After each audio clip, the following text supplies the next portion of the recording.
Here are 3 ways to deal with bulkheads.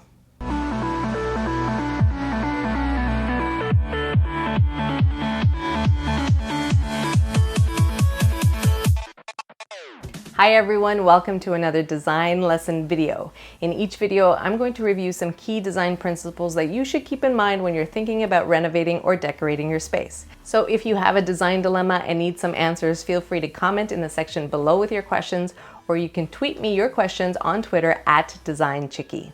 Your dilemma could become one of these design lesson videos right here. In the meantime, let's get to today's topic. In a perfect interior design world, there'd be no bulkheads. No bulkheads. What's a bulkhead, you ask?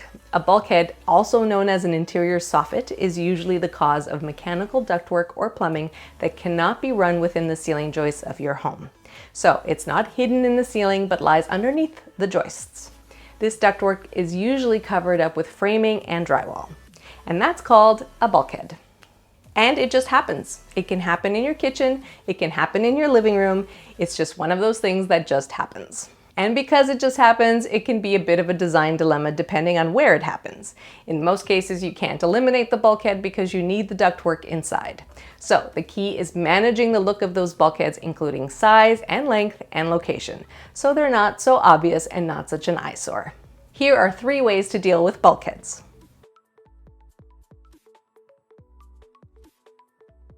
How do I hide this thing? That's my first thought when I'm faced with a bulkhead. I think the most frustrating bulkheads are those in the kitchen. They always seem to impact areas where kitchen upper cabinets are located. And today, most people want cabinets that go all the way up to the ceiling in order to maximize storage. So the bulkhead up there is an issue. I like to incorporate them into cabinetry. One option is to have a second smaller cabinet above your upper cabinet that basically houses the ductwork and conceals it within the kitchen cabinetry.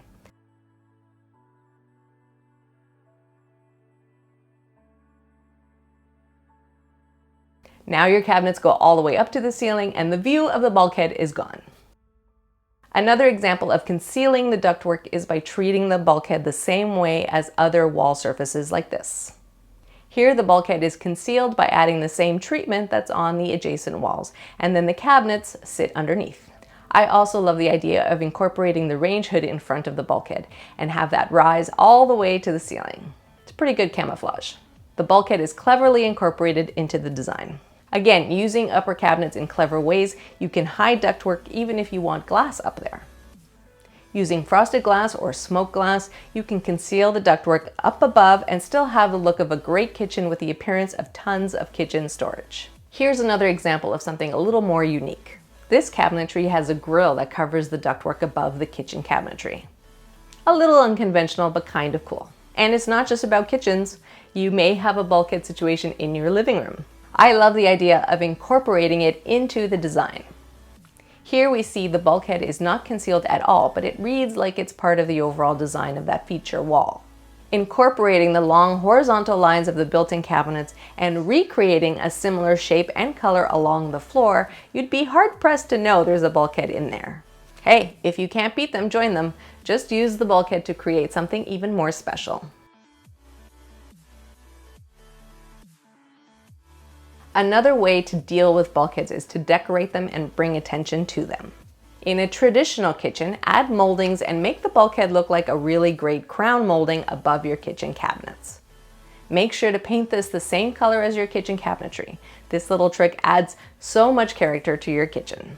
In a modern kitchen, you can incorporate some recessed pot lights into the underside of the bulkhead and highlight a specific area in your kitchen.